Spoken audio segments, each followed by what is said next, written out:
We are gathered here today to commemorate one of the most sacred and significant events in our country's history. Its 127th anniversary. This year's theme, Kalayaan, Kinabukasan, Kasaysayan, echoes through time and speaks directly to our hearts as Filipinos.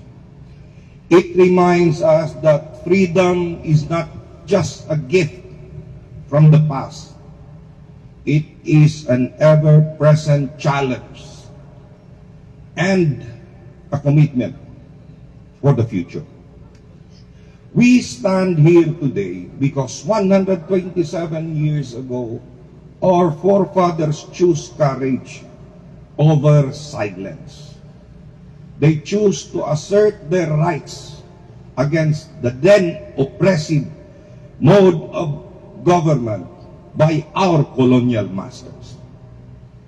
But please remember, they fought not for their personal capacities alone. They fought for a generation that has yet to come, ones that they never met, and that is us. They fought for a free and sovereign Filipino, where free and sovereign nation, the Philippines, where every Filipino, rather, can establish his own identity, live with dignity, dream without fear, and shape his own destiny. But let us be honest. While we enjoy freedoms today, we must acknowledge the painful truth that many of us, many of our countrymen, and this holds true even in the city of Osamis, many of us remain shackled by a different form of oppression, an oppression that strangles our identity, our unity, and our progress. In short, the chains of poverty, ignorance, lethargy, and apathy still bind us. These corrupting vices or influences may not wear a uniform. They might not stand in the border. It might be amorphous in nature, but the damage they do to our country is very real. Poverty holds back potential. While our governor, through his efforts, has been able to elevate us, taken us out from the 10 poorest provinces in the country. We have been elevated from a third-class city to a second-class city. But still, we cannot deny the fact that a lot of our constituents, a lot of our fellow Osamisnons, and this holds true to the whole country, are still marred within the low-earning strata of society. This remains to be addressed. Ignorance limits opportunity. We have strived through the aligned efforts of our provincial government for the expansion of the one family, one professional, one family program. And while the province has given us 600 beneficiaries, the city through the city mayor and with the active participation of the vice mayor and the city council has been able to expand this to 1,400. In other words, adding 800. But still, 6,000 remain. So we really have a lot to go on. Also, lethargy kills ambition. And the most pernicious of all, I would say, is apathy. Apathy or indifference. Because this transcends and engulfs all strata of society. We are not talking here of education. It's not with education, neither with the income level.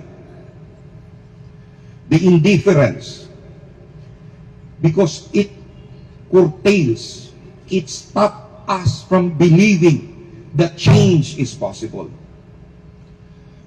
That is why here today, reinforcing national pride, unity, and identity is more than just a patriotic message. It is a moral duty and obligation. And this holds most important, and especially true, for those of us in the public service. Because people who do not believe in themselves will never rise. As the saying goes, a house divided cannot stand. So also a city disunited will never thrive. And a generation without pride in the roots will have no direction in the future. Mga kaigsunan kong Usamisnon, this is why I speak to you today, not only as an incoming listener, but rather as a fellow Usamisnon, with love and reverence for our city and deep respect for the struggles or the continuing struggles still of our people. I take this Independence Day as a solemn reminder of our shared mission, not just to govern, but to uplift. Not just to build structures, but build lives. Not just to manage systems, but to reaffirm and instill trust, empower individuals and families, and inspire hope. This is the very reason that our local direction is already defined. We will align with the governance, our governance with the core values and spirit of the Asenso Ozamis administration already established. We will strengthen education and skills development so our young can become not only workers but also builders and thinkers who will shape the future of Ozamis.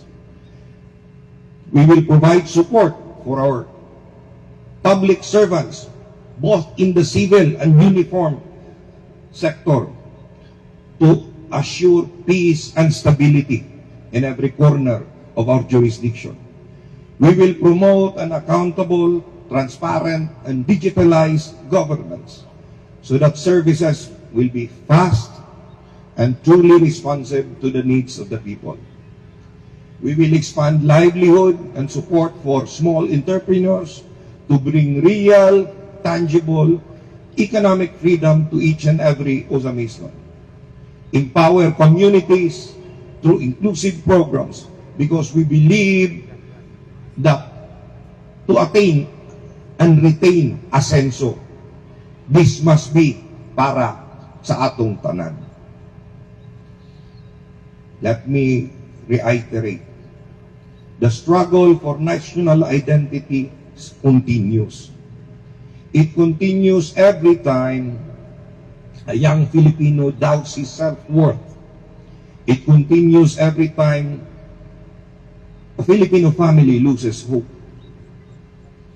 And the struggle is not in the battlefield.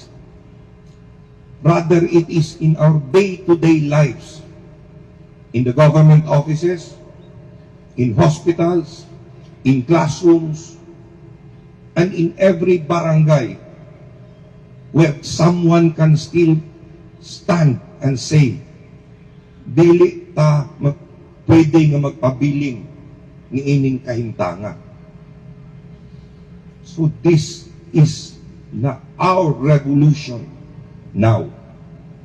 Not the Jacobin bloody revolution, but rather a revolution of service, a revolution of transformation, a revolution of unity and compassion. So today, as we remember our heroes and commemorate their deeds, let us make a solemn vow, not just to wave flags, but to imbue and live the values they have left behind. Let us carry forward the legacy of kalayaan by choosing to fight for those also upcoming and left behind in our society. Let us shape a kasaysayan that we can be proud to pass on. And let us build a kinabukasan that every Usamisnon deserves to live. Together, let us write a new chapter of our city, one marked not only by growth, but by dignity, identity, and unity. Mabuhay ang ating kalayaan! Mabuhay ang sambayanang Pilipino! Mabuhay ang dakbayan sa Usamis! Padayong tatahunay sa Asenso Usamis, daghang salamat sa ikaduha, maayong buntag sa ato ang tanan.